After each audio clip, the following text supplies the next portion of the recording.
होतास पुरे बेटा. खूप कमाल केली आज कृष्णकांत. दामोदर तू देखील. पण रोजच्या प्रमाणे आज दिल नाही लागला रे. हे हो काय दादा, आता आता कुठे रंग भरतोय बघा. आज दादांचा लाडका शिष्यतम जगदीश आलेला नाही म्हणून दादा नाराज आहे. होय की नाही दामोदर? मला नाही तसं वाटत कृष्णकांत. दादांनी आपल्या शिष्यात कधीतरी भेदभाव केला आहे का? जेरुसाला, जगदीशला, तेच आपल्याला. माझा तर्क वेगळाच आहे. अरे एवढ्याशा गोष्टीवरून तर्क कसले करीत बसला. मला तरी कळायला हवं. अरे कलावंताच्या बाबतीत सरळसोट तर्क बेकार आहेत रे. वेधशाळेनं फार तर पाऊस वादळाचा अंदाज सांगावा, पण इंद्रधनुष्याची सप्तरंगी कमान कुठे केव्हा आणि कशी उभी राहील तरी याचा वेळापत्र केलंय का कधी? दिल नाही लागत म्हणजे नाही. 8 दिवस झाले मैफिलीत चालले आहे. किती बरं शिडावा माणसाना. चला उठावा आता. अहो देवापुढचं गाणं नैवेद्यापुरतं असलं तरी देव कसा गोड करून घेतो.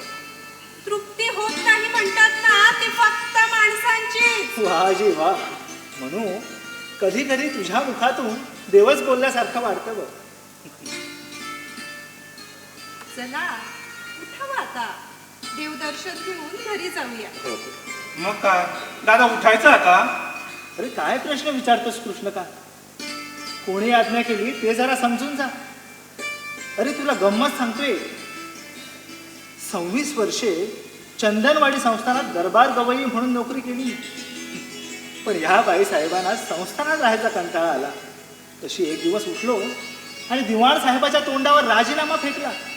दिवाण साहेब पुन्हा पुन्हा म्हणत होते, बुवा एवढं वर्ष पुरा होऊ द्या, तुम्हाला पेन्शन देण्याची तरतूद करतो.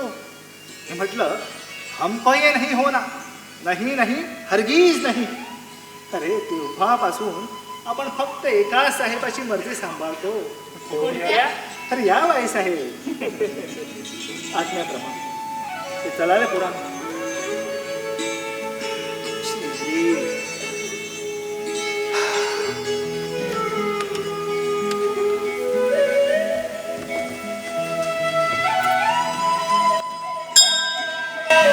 श्री हरी.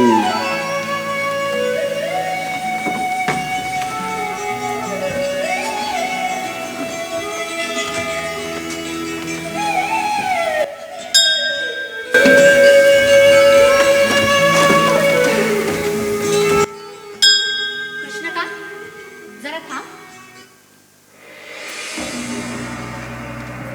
काय करत होता ताई? आज जगदीश का नाही आला? कोणाच ठाऊक. खरं तर त्यांनी यायला हवं होतं. वर्षातून या एका पौर्णिमेच्या सायंकाळी सोमेश्वराच्या मंदिरापुढे जायचं दादांनी व्रत घेतलं. हे काय त्याला ठाऊक नाही? ठाऊक नसायला काय झालं? काल त्याला बजावून सांगितलं होतं. मग काय म्हणाला तो? शेषे तसं म्हणायला काही नाही, पण गेले काही दिवस तो तोंड चुकवतो. माझंच नव्हे, दादांचं देखील. झालंय काय त्याला? रागवलाय का तो? नाही तसं वाटत नाही, पण काय तुला काय माहित असेल ते स्पष्ट सांगून टाक. अरण्येश्वरापाशी गाणभरी लोकांच्या टोळीचा टळ पडलाय नव्हे. गाणं भरी लोकांची टोळी?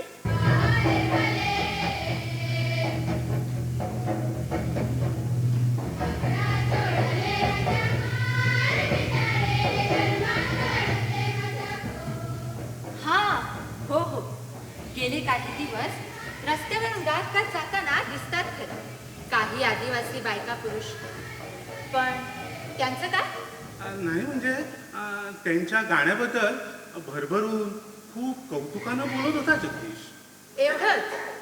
हो म्हणजे कृष्णकांत, तू माझा गुरुबंधू आहे. मला फसवू नकोस. दादाच्या गळ्याची शपथ. भलतंच काय म्हणतात आहे? तू माझी गुरु भगिनी, तसाच तो माझा गुरुबंधू. मी काही बोललो तरी. कृष्णकांत, तुला ठाऊक आहे माझं लग्न ठरलंय त्याच्याशी. माझ्या आणि त्याच्या हितासाठी तरी तुला जे काही ठाऊक असेल ते तू स्पष्टपणे मला सांगायलाच हवं. वृताताई, मला ठाऊक आहे ते मी तुला सांगितलं आणि ते खोटं ठरलं तर? मी घरदार सोडून दादांजवळ गाणं शिकण्यासाठी येऊन राहिलो. उद्या दादांचा माझ्यावर राग झाला तर मग मी कोण कुठं काळ करू? आणि दादामाई माझ्यासाठी दुःखी कष्टी झाले तर तुला ते चालेल असंच ना? हे बघ ते मला सगळं काही सांगता येणार नाही. आता तू इथे आलीच आहे तर या मंदिरात थांब. घडकाभर देवळाच्या गाभाऱ्यात जाऊन उभी राहा. तुला खूप काही पाहायला मिळेल. तो येणार आहे इथं? माझा अंदाज चुकत नसेल तर चंद्रोदयानंतर तो इथे आल्या वाचून राहणार. आणि आणि तो आला नाही तर मी एकटी कशी परत जाऊ रे? एवढंच ना. अगं मी तुझ्या सोबतीसाठी थांबेन. नाहीतरी पौर्णिमेच्या गंगा स्नानासाठी मी थांबणारच आहे. पण बेटी ऋता, कृष्णकांत. दादा माई आणि दामोदर दर्शन घेऊन परतलेले दिसतात. बेटी ऋता, कृष्णकांत, अरे काय हे देवदर्शन सोडून इथं गप्पा छाटीत काय बसला? नाही दादा हा का निघालोच नाही.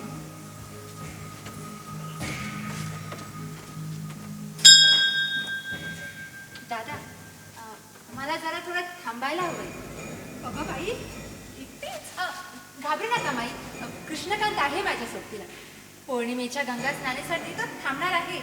पण बेटी, तू कशासाठी थांबणार आहेस? तुमच्याशी खोटं बोलता येणार नाही दादा मला, पण जगदीश येणार आहे. उज्जैन अगं यायचा असता तर मगाशी झाला नसता का? वर्षातून हे एकदा इथं गुरुपौर्णिमेला गायला बसतात हे त्याला ठाऊक नाही म्हणतेस?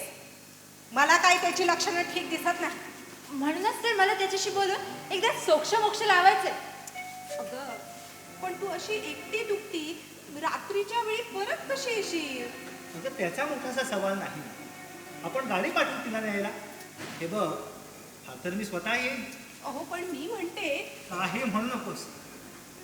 ठीक आहे ऋता, तुला थांबायचं असलं तर थांब तू. तुला तो भेटणार असला तरीही आमचं काही म्हणणं नाही. दादा अगं असं काय करतेस? एवढ्या तेवढ्या बाबतीत तुझं मन मोडायला तुझी माई म्हणजे काही सख्य आहे नाही. जा जा पण आधी देवदर्शन. हो.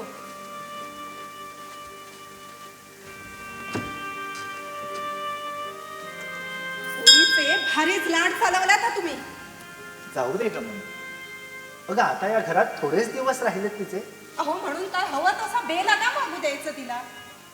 तुम्ही कसं विसरता?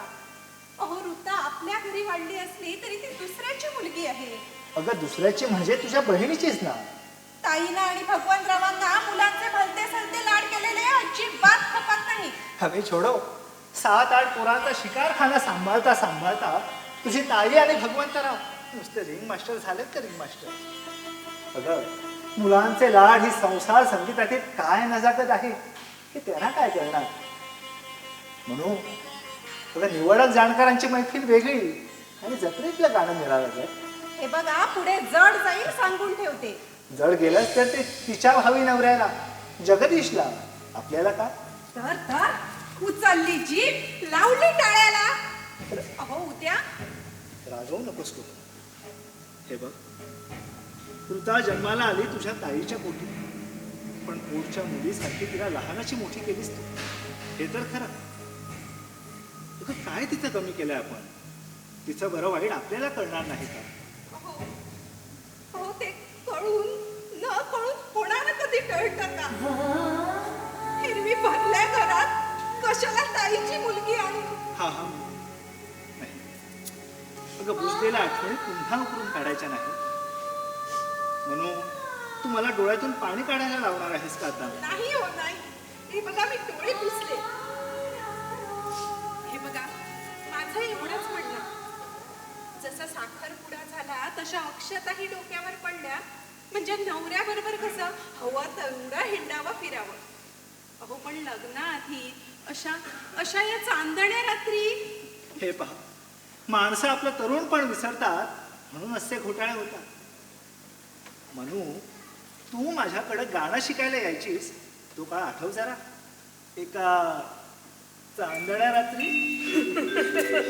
ईश्वर अहो पुरे झाला पानसटपणा. तो दामोदर देखील हसतोय बघा आपल्याला. काय दामोदर बुवा? नाही नाही मी नाही असलो. नाही हास हास. अरे खुशाल हसून घे. दुसऱ्यांचा पागलपणा म्हणजे इतर जणांना हसायचाच मौका की. पण बच्चनजी लक्षात ठेवा, आज ना उद्या तुम्हाला सुद्धा याच वेशी खालून जायचंय. कुणाला कोणत्या वेशी खालून जायचंय? काही नाही. अहो पुरे झाला पानसटपणा. पुरे तर पुरे. बरं झालं वृता, कृष्णका, तुम्ही अगदी वेळेवर आला. तर दामोदर, मगाशी मी काय सांगत होतो तुला? या इथंच या बारापाशी 25 वर्षापूर्वी तुम्हाला तो वडिया भेटला होता. अहो अहो कशाला नको ती आठवण उकरून काढायची आता. म्हणू अगं, तुला एवढं अस्वस्थ व्हायचं काही कारण नाही. हे बघ, फार खोल पाण्यात शिरून भलत्या गोष्टी मी बोलणार नाही. पण तुला ठाऊक आहे, अगं ऋताच्या वाघ निश्चयाच्या वेळीच तो मंतरलेला शंखराज मी जगदीशला दिलाय. हो पण तेव्हा त्याला सगळे इशारे, सगळ्या सूचना अगदी बजावून सांगून दिल्या होत्या नाही का? अहो मग आता पुन्हा एवढ्यानं भागेल असं वाटत नाही. अगं या मुलांना आणि ऋताला शंखराजाचं बरं वाईट मंत्र सामर्थ्य ठाऊक असायलाच हवं ग. अगं एकदा घडलेल्या चुकीची जगदीश ऋताच्या संसारात तरी पुनरावृत्ती व्हायला नको. हे बघा, मी आज देवापाशी गाभारात जाऊन बसते. निघायची वेळ झाली ना म्हणजे मला साथ द्या. पण माई, तिला अडवू नकोस बेटी, जाऊ दे तिला.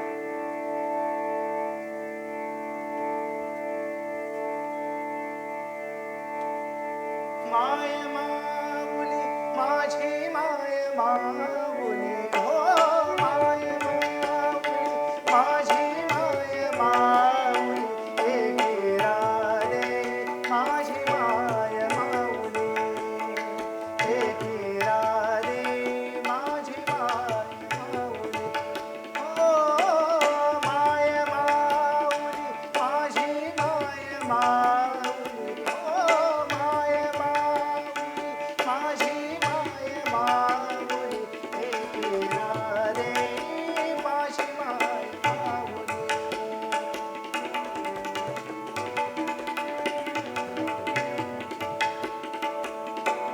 त्यानंदस भाव जय दोन्ही आन मंदिरी, आईचे समोर दिवसरी, जोगेसरी जोगेसरी, भाव साची काल भैरवाची, भाव साची काल भैरवाची, घरी बयरी सती सोबली सोबली. माय माऊली माझी माय माऊली, हो माय माऊली माझी माय माऊली, हे राधे माझी माय माऊली, दादा हे राधे. दादा अरे, अशी चमत्कारी मुद्रा करून पाहत का बसलात माझ्याकडे? दादा, आताच पुन्हा एकदा तुम्ही तसल्या समाधीत गेला होता खरंच म्हणता? होय दादा. हो दादा. आणि अगदी अनोखे स्वराला घेतले. आणि तुम्ही गुणगुणला ते गीत तुमच्या गाण्यात कधीच ऐकलं नाही आम्ही. मला वाटतं कानभरी टोळीतले आदिवासी. असं तर त्या अवलियाबद्दल मी सांगत होतो. अरे इथं याच पारावर चिली मोडत बसला होता तो. देवदर्शन घेऊन जरा टेकायचं म्हणून मी या पायरीवर बसलो.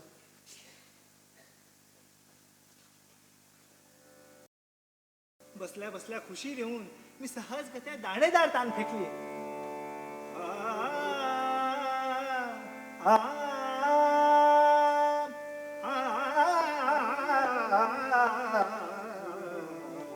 पिया मुझसे नैन चुराए, पिया मुझसे नैन चुराए,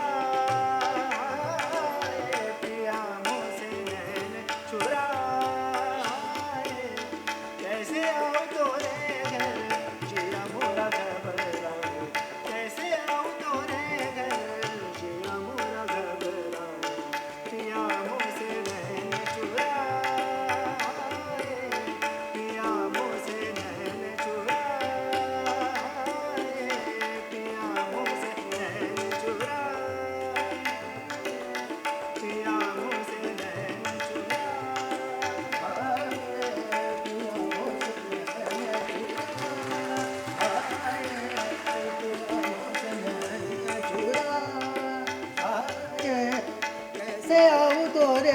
घर कैसे आऊँ तोरे घर कैसे आऊँ तोरे घर जिया मोरा घबराए पिया मोसे नैन चुरा आए पिया मोसे नैन चुरा आए कैसे आऊँ तोरे घर जिया मोरा घबराए कैसे आऊँ तोरे घर जिया मोरा घबराए पिया मोसे नैन चुरा आए पिया मोसे नैन चुरा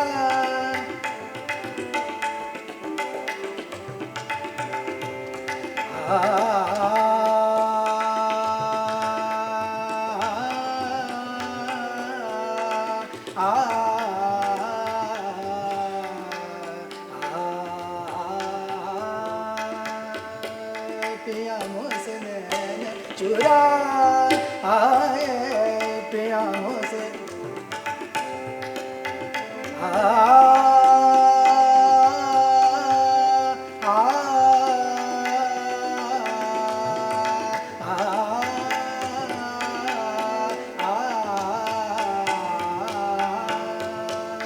पिया मोसे नैन चुरा आए पिया मोसे नैन चुरा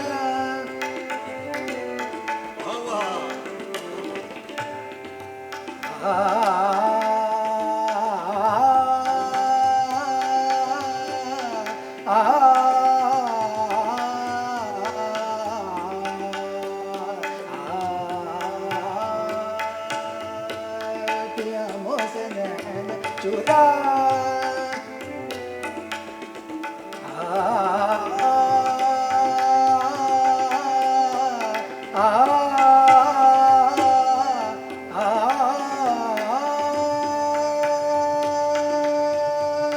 सास ननदिया द्वार खड़ी है सास ननदिया द्वार खड़ी है सास ननदिया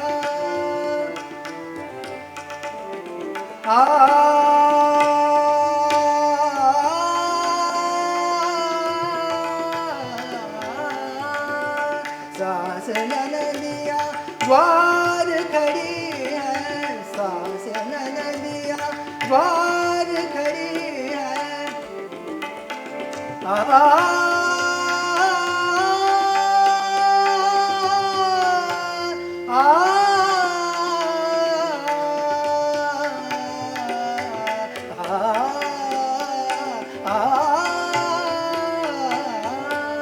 सास ननदिया द्वार खड़ी है सास ननदिया द्वार खड़ी है सुना मुरली को सुना मुरली को सुना मुरली को मन ललचाए सुना मुरली को मन ललचाए जिया मोसे नैन चुरा आए पिया मोसे नैन चुरा आए पिया मोसे नैन चुरा पिया मोसे नैन pani da ba da ba ma ba ga ma ba piya mo se ne na ni da ba da ba ma ba ga ma ba piya mo se ne na sa ga ma ba ga ma ba piya mo se ne na chura aaye piya mo se ne na chura da ba ma ba ga ma ba ni da ba da ba ma ba ga ma ba ga ma ba pa ma ga sa piya mo se ne na chura sa ni da ba ma ba ga ma ba ni da ba da ba ma ba ga ma ga ma ba ga ma ba ma ba ga ma ba ni da ba ma ba ga ma ga ma ba ga ma ga pa ni da ba sa ni da ba ma ba ni da ba ma ba ga ma ba piya mo se ne na chura aaye piya mo se ne na chura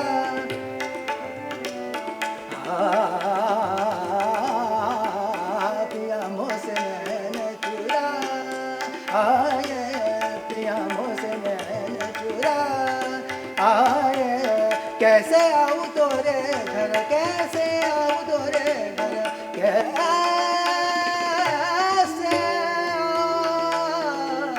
आ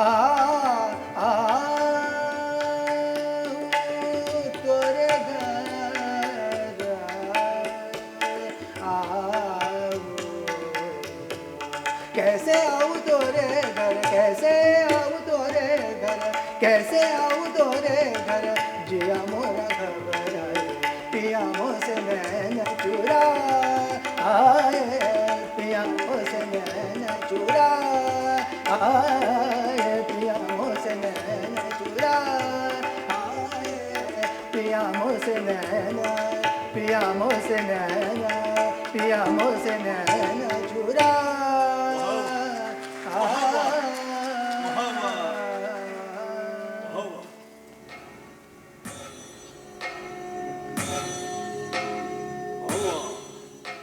बेटा कमाल कर दिया, कमाल कर दिया.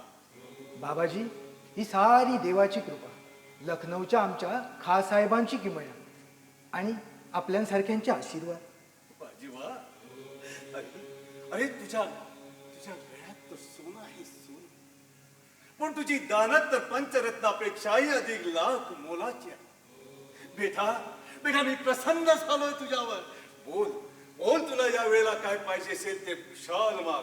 फार ऋणी आहे बाबाजी मी तुमचा, पण मला काही मागण्यासारखी म्हटली तर एकच दुर्मिळ विद्या होती, गाण्याची.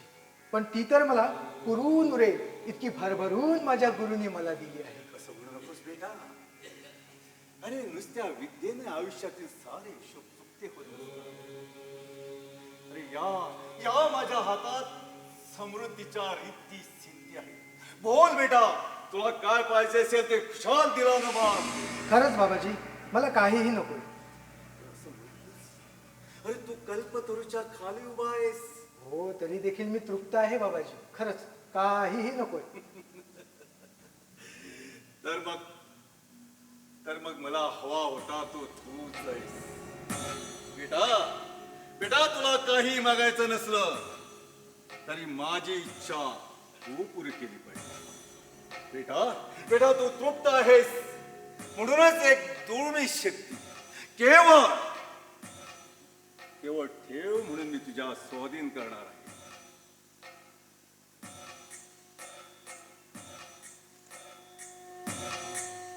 हा शंकराज फक्त आणि फक्त तृप्त माणसाच्याच घरात नांदतो आणि सुख समृद्धीची बरसात करतो. बेटा बेटा, तुझ्या घराच्या देवहारात या शक्तीची स्थापना कर. शंकराज, शंकराज म्हणजे सोमेश्वरांचाच अवतार. तो तर मला नित्य पूजनीय. द्या बाबाजी, तुमची ही इच्छा आनंदाने पुरी करू. थांब.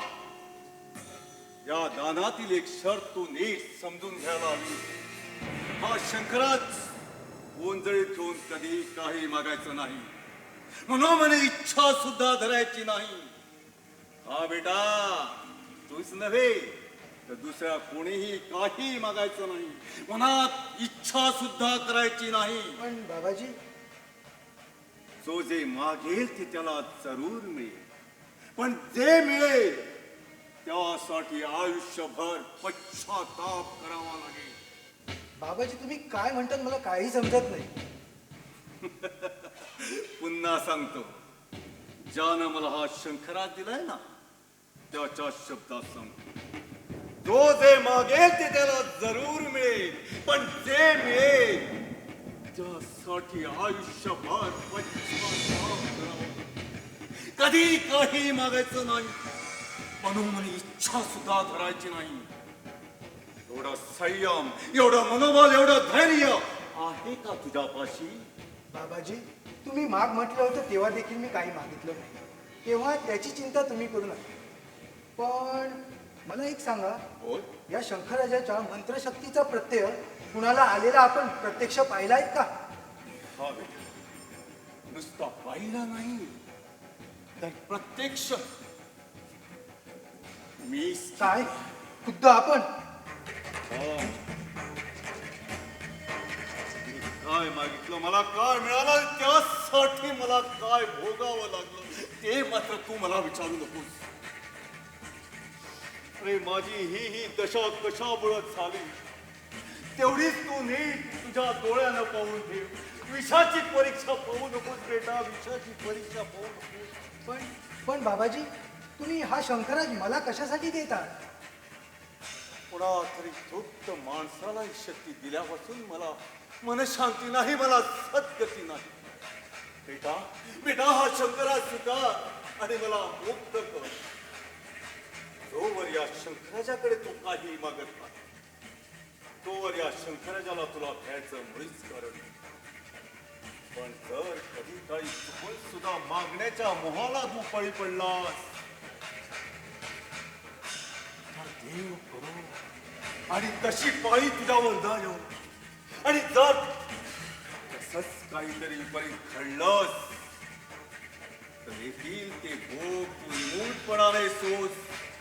आणि अशाच एका तृप्त शिष्याला ही शक्ती तू अर्पण कर. तेव्हाच तू मुक्त होशील, तुला मनशांती लावेल. हे सगळं जाणून समजून उमजून आता मला सांग, हवाय काय तुला शंकराज? बाबाजी, मी तुम्हाला वचन देते, शंकराच्याकडे मी कधीच काहीही मागणार नाही. द्या द्या तो माझ्या उंजळीत. तथास्तु तथास्तु तथास्तु.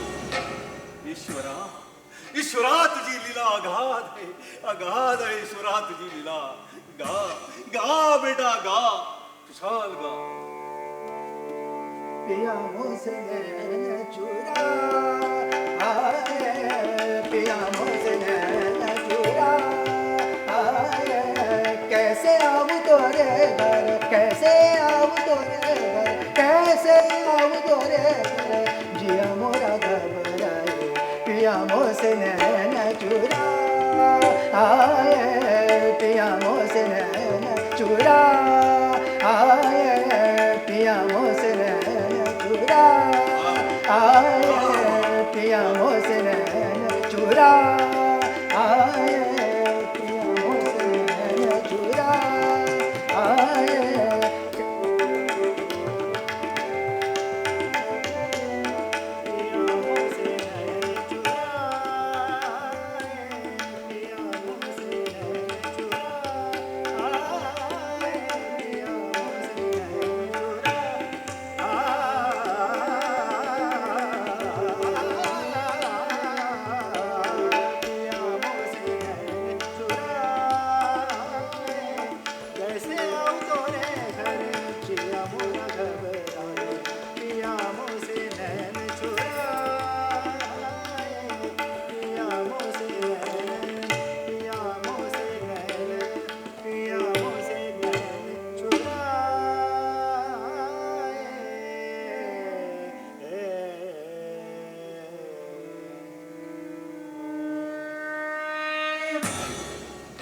तर अशी हा शंकराच.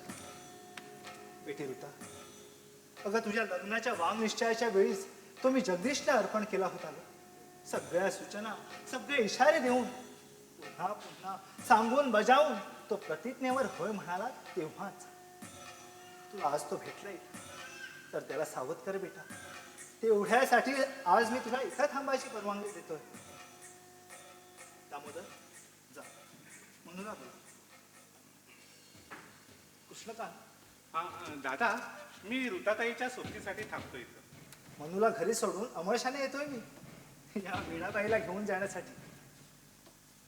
दादा, माझ्या एका प्रश्नाचं उत्तर द्या. हो हो, का नाही. कृष्णकांत, अरे हे वाचे घेऊन चल आणि गाडीत ड्रायव्हर झोपला असला तर त्याला जागा कर. हो दादा. म्हणून गाडीत जाऊन बस, येतो मी थोड्या वेळात.